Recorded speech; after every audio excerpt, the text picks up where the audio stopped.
శ్రీనివాస్ గారు చెప్పండి. బండా శ్రీనివాస్ గారు, ఏంటి ప్రచార అస్త్రాలు ఏంటి? మీ పథకాలే, సంక్షేమ పథకాలకు సంబంధించి బీఆర్ఎస్ పెద్ద ఎత్తున ప్రచారం చేస్తున్న నేపథ్యంలో ఆ సంక్షేమంలో కొంతవరకు సంక్షేమాల్లో అవినీతి జరిగిందనేది మొదటి నుంచి ప్రతిపక్షాలు విమర్శిస్తున్న నేపథ్యంలో మీ ప్రచారాస్త్రాలుగా ఉన్న సంక్షేమ పథకాలు పాజిటివా నెగిటివా, ఏం చేయబోతున్నాయి ఏంటి?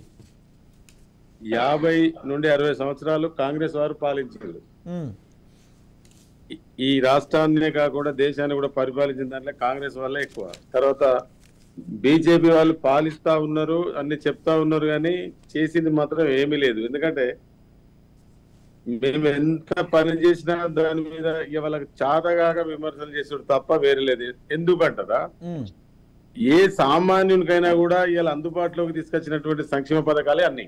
కేసీఆర్ గారు ఏ వర్గాలకు ఏదైతే కావాలో అవన్నీ కూడా సమకూర్చేటువంటి కార్యక్రమాలే చేసిండు, ఎక్కడ కూడా తక్కువ కాకుండా. కానీ వీళ్ళు ఏమంటారు, ప్రతి దాంట్లో అవినీతి అవినీతి అవినీతి అనేది ఎక్కడ నిరూపించింది లేదు, కానీ ప్రతి ఒక్కరికి ఊత పదం అయిపోయింది. కానీ నేనేమంటున్నా అంటే, ఒక సగటు మనిషి బ్రతకడానికి ఏం కావాలో అవన్నీ సమకూర్చింది కూడా బీఆర్ఎస్ ప్రభుత్వం 10 సంవత్సరాలు చేసినటువంటి ఈ పనితీరే ప్రజలకు అర్థం లెక్క కనబడుతుంది.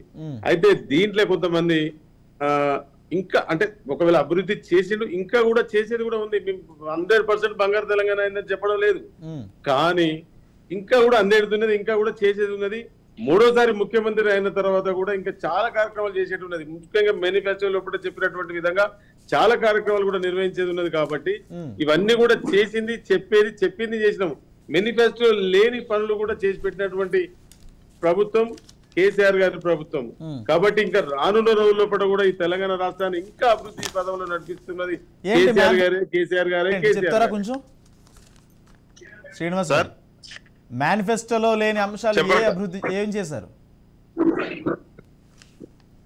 మేనిఫెస్టో ఇప్పుడు కళ్యాణ లక్ష్మి మేము చెప్పలేదు, రైతు బంధు చెప్పలేదు. అప్పుడు మేము చెప్పిన దానికంటే ఎక్కువ చేసినామని చెప్తా ఉన్నా నేను.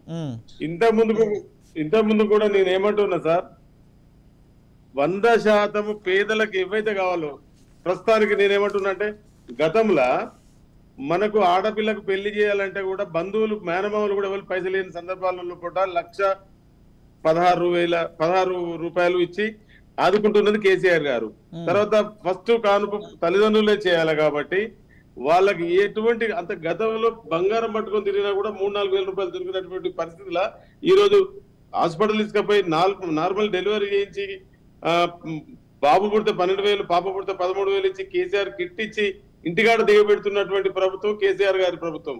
ఇట్లా చెప్పుకుంటూ పోతే ప్రతిదీ కూడా వాళ్ళకి అందుబాటులో తీసుకొచ్చినటువంటి ప్రభుత్వం. తర్వాత బీజేపీ ప్రభుత్వం అసలు యాక్చువల్ గా పైడి అంతా కూడా కేంద్ర ప్రభుత్వం కొనుగోలు చేయాలి, కానీ ఒక్క వడ్ల గింజ కూడా కొన్నటువంటి సందర్భం లేదు. ఎందుకు అని అంటే కేసీఆర్ గారిని బదనాం చేయాలి, వాళ్ళకి ఏం చేయాలనేటువంటి దాంతో వాళ్ళు ఉన్నారు. తర్వాత ఇప్పుడు కాంగ్రెస్ వాళ్ళు కొత్తగా కొంత ఉరుకులాటలు ఉన్నారు ఇక ఇప్పుడు ఈ ఎలక్షన్లలో. కాబట్టి వాళ్ళు గవర్నమెంట్ చేసినట్టు అన్ని వాళ్ళు ఇచ్చినట్టు 6 పథకాలు ఇచ్చి ఇక మేము ఏం చేయనట్టు ఇవన్నీ కాదు, మీకంటే ఎక్కువ చేసేదానికే మేము ప్రయత్నం చేస్తా ఉన్నాం, ప్రజలకు అందుబాటులో ఉన్నాం. ఇంకొక ముచ్చట కూడా నేను ఏమంటున్నా అంటే, మీరు చేసేటువంటి రాష్ట్రాలు, మీరు ప్రభుత్వాలు చేస్తున్నటువంటి రాష్ట్రాలలో ఇటువంటి ఒక్క స్కీమ్ అన్న ఇచ్చేటువంటి పరిస్థితి ఉందా? లేదు. అంటే ఏ ఉన్నా ఎలక్షన్ల కొరకే. ఈ ఎలక్షన్లనే గుర్తుకొస్తుంది ఏబిసిడీల వర్గీకరణ కానీ, బీసీ ముఖ్యమంత్రి కానీ, ఇంకా పోతే ఇట్లా చాలా కూడా చెప్తా ఉన్నారు, కానీ చేసేటి మాత్రం ఎవరు లేరు. ఏబిసిడి వర్గీకరణ 10 సంవత్సరాల నుంచి కేంద్ర ప్రభుత్వమే కదా, బీజేపీ ప్రభుత్వం కదా చేస్తున్నది, ఎందుకు చేయలేదని చెప్పి నేను ప్రశ్నిస్తా ఉన్నా. 2017, 2020 కూడా అసెంబ్లీ తీర్మానం చేసి ఏబిసిడి వర్గీకరణ కొరకు కేంద్రానికి పంపించినటువంటి ఎవరు? కేసీఆర్ గారు. కానీ ఇప్పటి వరకు పట్టించుకోక కేవలం మొన్నటికి ఒక 10 రోజుల కింద మందకృష్ణ గారిని తీసుకొచ్చి ఏదో చేసి ఇదంతా ఎలక్షన్ల కొరకు చేసింది కదా. ఇప్పుడు నేనేమంటున్నా, ఇప్పుడు కూడా నిజాయితీగా రేపు పార్లమెంట్ పెట్టి ఏబిసిడి వర్గీకరణ చేయండి, రేపు చేయండి, మేము నమ్ముతాం.